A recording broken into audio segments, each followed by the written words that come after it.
नमस्कार दोस्तों, बागेश्वर धाम के इस सरकार से अब आप सतर्क हो जाओ। ऐसा मैं क्यों कह रहा हूं?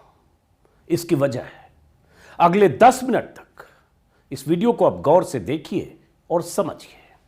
यह भी समझिए कि जिस पंडित धीरेंद्र शास्त्री पर मैंने वीडियो नहीं बनाने का फैसला किया था, उस पंडित धीरेंद्र शास्त्री पर अभी मैं ये वीडियो बना क्यों रहा हूं। बीते 7-8 दिनों से पंडित धीरेंद्र शास्त्री नाम के इस कथावाचक के बारे में तमाम चैनलों पर अब बहुत कुछ सुन और देख चुके होंगे। इनके दरबार में बैठे हजारों लोग, कदमों में बैठे पत्रकार, दर्जनों कैमरों के सामने दरबार का भव्य महिमा मंडन, अर्जी और पर्ची निकालकर कथित चमत्कार दिखाते पंडित धीरेंद्र शास्त्री और इन पर लहालोट होता मीडिया। दर्जनों चैनलों पर इनसे लाइव सवाल जवाब और इनके सिद्ध और चमत्कारी होने के तमाम दावे, ये सब आप लगातार देख रहे होंगे।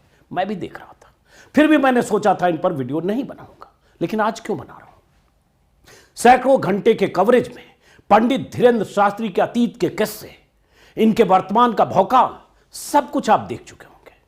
मैंने तब भी इन पर वीडियो बनाना जरूरी नहीं समझा, लेकिन आज क्यों बना रहा हूं, इसकी वजह है, सुनते जाइए।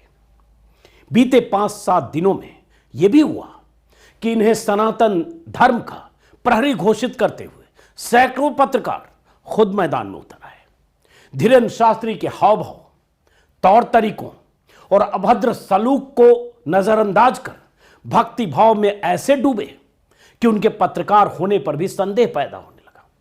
धीरेंद्र शास्त्री भी सनातनी, हम भी सनातनी, इस तर्ज पर ट्विटर पर पत्रकारों ने लिख लिख कर रंग दिया।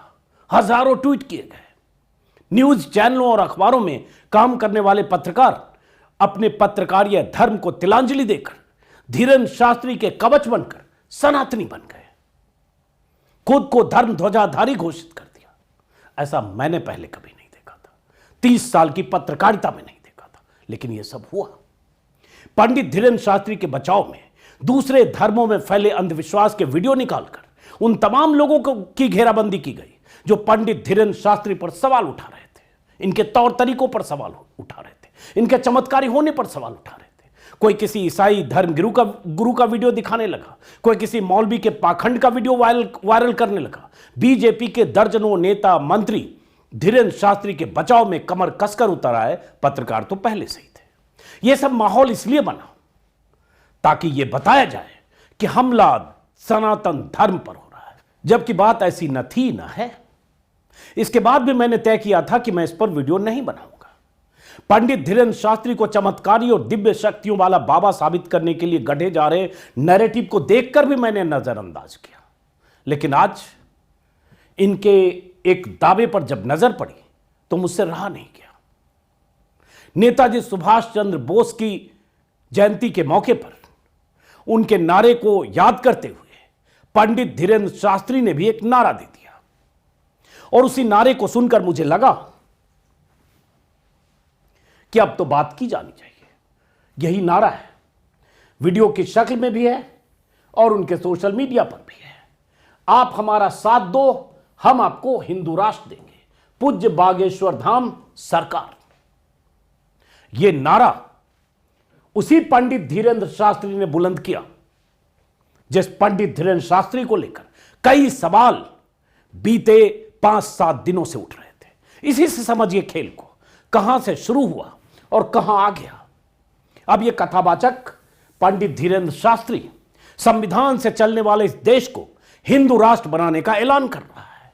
1947 में आजाद हुआ यह देश 1950 में लागू बाबा साहब अंबेडकर के उस संविधान की बुनियाद पर खड़ा है, जो संविधान जाति, धर्म, लिंग, जन्म या रंग के आधार पर भेदभाव करने की अनुमति नहीं देता है। जो देश के नागरिक हैं उन्हें समानता का अधिकार देता है, सबको अपने धर्म को मानने और प्रचार करने का भी अधिकार देता है। लेकिन यह सब कुछ संविधान के दायरे में, कायदे कानून के दायरे में। लेकिन न्यूज चैनलों की कृपा से घर घर में पहुंच गए धीरेंद्र शास्त्री, और इन्हें यह गुमान हुआ कि अब कुछ भी कह सकते हैं, तो इन्होंने ऐलान कर दिया कि देश को हिंदू राष्ट्र बनाएंगे। इसी से खेल समझिए, मीडिया और पंडित धीरेन्द्र शास्त्री एक ही नैरेटिव के हिस्से हैं। देश को हिंदुत्व की पिच पर टिकाए रखने का नैरेटिव। इसी साल में 9 राज्यों में चुनाव होने वाले हैं। उस एमपी में भी चुनाव होना है जहां पंडित धीरेन्द्र शास्त्री का ठिकाना है। छत्तीसगढ़ में भी चुनाव होना है जहां से अभी ये चैनलों पर प्रवचन दे रहे थे। मीडिया तो ऐसे भी 12 महीने हिंदू मुस्लिम हिंदू करने में जुटा ही रहता है। अब पंडित धीरेन्द्र शास्त्री एक नया नारा लेकर, एक नया शगुफा लेकर आ गया है, देश को हिंदू राष्ट्र बनाने का शगुफा। देश में फिर से कट्टर हिंदुत्व के चूल्हे में तेल, घी और पेट्रोल डालकर आंच तेज करने की मुहिम चलने वाली है। कई तरह के नैरेटिव गढ़े जाएंगे। मंदिर मस्जिद तो दिन रात होगा ही, हो भी रहा है, लेकिन ऐसे बाबाओं और पंडितों का भी एक असाइनमेंट होगा। बीजेपी के लिए हिंदुत्व की जमीन पर फावड़े चलाकर वोटों की फसल उगाना। तभी तो पंडित धीरेन्द्र शास्त्री के दरबार में बीजेपी के दर्जनों नेता जा रहे हैं, पादुका पूजन कर रहे हैं। हाल के दिनों में महाराष्ट्र के डिप्टी सीएम देवेंद्र फडणवीस से लेकर केंद्रीय मंत्री नितिन गडकरी तक देखे गए। एमपी के गृह मंत्री नरोत्तम मिश्रा तो खास दरबारी इनके हैं। बीजेपी के राष्ट्रीय महासचिव कैलाश विजयवर्गीय बहुचर्चित बागेश्वर धाम के पीठाधीश बाबा धीरेन्द्र कृष्ण शास्त्री के समर्थन में कई तरह के बयान दे रहे हैं। एमपी की संस्कृति मंत्री उषा ठाकुर ने धीरेन्द्र शास्त्री की आलोचना को राष्ट्रद्रोहियों से जोड़ दिया है। सनातन धर्म पर हमला घोषित कर दिया है। हमेशा आग लगाओ बयान देने वाले केंद्रीय मंत्री गिरिराज सिंह ने भी धीरेन्द्र शास्त्री की वकालत में सनातन धर्म का हवाला दे दिया है। समझिए क्या नैरेटिव और क्या पिच तैयार हो रहा है। और पत्रकार, मीडिया सब शामिल है। एमपी के एक विधायक नारायण त्रिपाठी ने धीरेन्द्र शास्त्री के समर्थन में महासभा का आयोजन कर दिया था। ट्विटर पर सैकड़ों छोटे बड़े नेताओं और प्रवक्ताओं ने तो धीरेन्द्र शास्त्री के समर्थन में मोर्चा खोल दिया है। और यह सब अचानक क्यों होने लगा? वो भी तब जब कई धर्माचार्यों ने पंडित धीरेन्द्र शास्त्री के कथित चमत्कार का माखौल उड़ाया है। सवाल यहां किसी की आस्था का है ही नहीं, न किसी की आस्था पर चोट करने का है। जिसको किसी भी मठ, महंत या पीठ से आस्था रखनी हो रखे, ये उसका अधिकार है।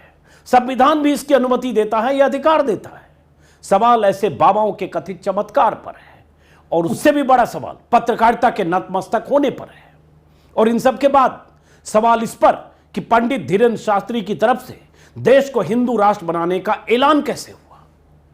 बीजेपी के किसी नेता ने अब तक यह नहीं कहा है कि धीरेन्द्र शास्त्री ने हिंदू राष्ट्र की जो बात कही है उससे हम सहमत नहीं है।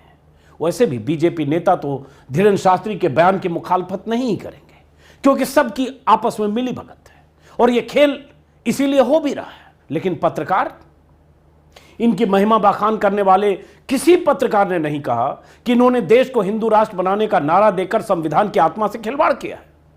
वो पत्रकार जो सनातनी बन रहे थे, वो पत्रकार जो इनके सामने लेट और लोट रहे थे, वो पत्रकार जो इनके चमत्कार के किस्से सुना रहे थे, वो भी नहीं। बीजेपी नेता तो इनके बयान की मुखालफत नहीं करेंगे, सबको पता है। लेकिन मीडिया को और पत्रकार को तो सवाल उठाना चाहिए कि कोई पंडित या शास्त्री ऐसा कैसे कह सकता है। सनातन धर्म के धर्म ध्वजाधारी मानकर इनके नाम पर लौटने वाले पत्रकार भी क्या देश को हिंदू राष्ट्र बनाना चाहते हैं? धीरेन्द्र शास्त्री वैसे ऐसा ऐलान करने वाले पहले नहीं हैं। बीते 75 सालों में ऐसा कहने वाले सैकड़ों पंडित और शास्त्री आए और गए। संविधान के बुनियाद पर तामीर इस देश को कोई हिंदू राष्ट्र नहीं बना पाया है, और मैं कह रहा हूं एक नागरिक के तौर पर नहीं बना पाएगा। बीते 8 सालों में ही देश में कई राज्यों में ऐसी सभाएं हुई है जिसमें भारत को हिंदू राष्ट्र बनाने का संकल्प लिया गया है। जहां भी भारत को हिंदू राष्ट्र बनाने की कस्में खाई गई हैं, वहां बीजेपी या संघ के कुलगोत्र के किसी न किसी संगठन के लोग जरूर पाए गए। हालांकि ऐसे ही कट्टर हिंदुत्ववादियों के लिए राहत इंदौरी ने दशकों पहले लिखा था। क्या लिखा था सुना होगा आपने कई बार राहत साहब की जुबान से भी। सभी का खून है शामिल यहां की मिट्टी में, सभी का खून है शामिल यहां की मिट्टी में, किसी के बाप का हिंदुस्तान थोड़ी है। बीते 3-4 सालों में दिल्ली, उज्जैन, अंबाला, हरिद्वार, प्रयाग समेत कई शहरों में ऐसी सभाएं हुई है जहां भारत को हिंदू राष्ट्र बनाने के लिए मरने मारने की शपथ ली गई, दिल्ली में ही हुई थी। और उसको लेकर अदालत में, सुप्रीम कोर्ट में फटकार लगी है दिल्ली पुलिस को, जहां दिल्ली पुलिस ने उस सभा में जहां कहा गया कि इस देश को हिंदू राष्ट्र बनाने के लिए, बनाए रखने के लिए मरेंगे और जरूरत पड़ी तो मारेंगे, ऐसी शपथ ली गई, जिसमें सुदर्शन टीवी का वो मालिक संपादक भी था। कई और ऐसे हिंदुत्ववादी लोग थे जो बीजेपी, आरएसएस या बजरंग दल से जुड़े थे। ऐसी सभाएं अंबाला में भी हुई, वहां बीजेपी का विधायक मौजूद था। ऐसी सभाएं अलग अलग शहरों में हुई, हर जगह बीजेपी, बजरंग दल, बीएचपी, किसी न किसी इनके संगठन के लोग रहे, तो कोई नई बात नहीं है। और ये 1925 में जब संघ की स्थापना हुई थी, सपना तो तब से देखा जा रहा है, लेकिन अब ऐसे साधु संत जब इस तरह के बयान देते हैं तो पत्रकार का दायित्व क्या है? इसलिए मुझे लगा कि आज ये कहा जाना चाहिए कि अगर कोई पंडित, कथावाचक अगर ये ऐलान करता है तो वो मीडिया के साथी, वो पत्रकार जो इनके सामने लेट रहे थे, लौट रहे थे, इन्हें सनातनी बताते हुए खुद सनातनी हो गए, क्या उन्हें लगता है कि भारत के लिए, संविधान से चलने वाले मुल्क के लिए इस तरह का ऐलान करना, तो इसकी आलोचना होनी चाहिए या नहीं? सवाल पूछा जाना चाहिए या नहीं? जो लोग इनसे इंटरव्यू कर रहे थे, इनकी घेराबंदी होनी चाहिए या नहीं? नहीं होगी, क्योंकि सब एक नैरेटिव के तहत है और ये सब कुछ तयशुदा ढंग से होता है। एक बोलता है, दूसरा उसको आगे बढ़ाता है, तीसरा कट्टर नैरेटिव की पिच तैयार करता है, और उसके बाद जब सब कुछ जमीन पर फसल लहलहाने लगती है, तब प्रधानमंत्री मोदी बीजेपी राष्ट्रीय कार्यकारिणी की बैठक में कह देते हैं कि मुसलमानों के बारे में बयानबाजी से बचना चाहिए, ऐसी बातें नहीं करनी चाहिए, विवादास्पद बयान नहीं देने चाहिए। अब आप कह सकते हैं कि बयान तो दिया इस कथावाचक ने, मैं मोदी का नाम क्यों ला रहा हूं? मैं मोदी का नाम इसलिए ला रहा हूं कि इनके दरबारी और इन्हें सिर माथे पर बिठाने वाले मध्य प्रदेश के गृह मंत्री नरोत्तम मिश्रा हैं, जो इनके खास भक्त हैं, और हाल में कुछ नेताओं का नाम लिया जो इनके दरबार में देखे गए, और बीजेपी के दर्जनों नेता जिनके बयान ट्विटर पर मौजूद हैं, जो बीते 7-8 दिनों से इस कथावाचक के पक्ष में, इनके समर्थन में किसी भी हद तक बयान देने से गुरेज नहीं कर रहे। इसलिए मैंने कहा सब मिली भगत है, लेकिन सब मिली भगत के बीच पत्रकार और पत्रकारिता कहाँ है? सवाल ये है, और सवाल उन पत्रकारों से कि ठीक है, आपकी धार्मिक आस्था किसी पंडित, महंत, शास्त्री या किसी धर्मगुरु के प्रति आपको समर्पित करती है, लेकिन पत्रकार यह धर्म भी कुछ है या नहीं? और पत्रकार का चोला क्या आपने उतार दिया तो आप कहिए कि आप सिर्फ भक्त रह गए, पत्रकार नहीं रह गए। पत्रकार यह धर्म, पत्रकार यह दायित्व क्या आपको अनुमति देता है कि किसी भी ऐसे पंडित और बाबा के पक्ष में इस हद तक खड़े हो जाएं कि खुद को सनातनी होने का ऐलान कर दें, और वो बाबा, पंडित, कथावाचक अगर देश के संविधान की धज्जियां उड़ाते हुए, देश के संविधान की आत्मा पर चोट करते हुए इस तरह का ऐलान कर दे कि भारत को हम हिंदू राष्ट्र बनाएंगे, तब भी क्या आपका पत्रकार धर्म जगता नहीं है? जरा सोचिएगा। फिलहाल इस वीडियो को खत्म करता हूं। वजह मैंने बता दी कि जब बात यहां तक आई तो लगा बात तो की जानी चाहिए, क्योंकि ये देश 135 करोड़ नागरिकों का देश है, जिसमें हिंदू, मुसलमान, सिख, ईसाई सभी रहते हैं।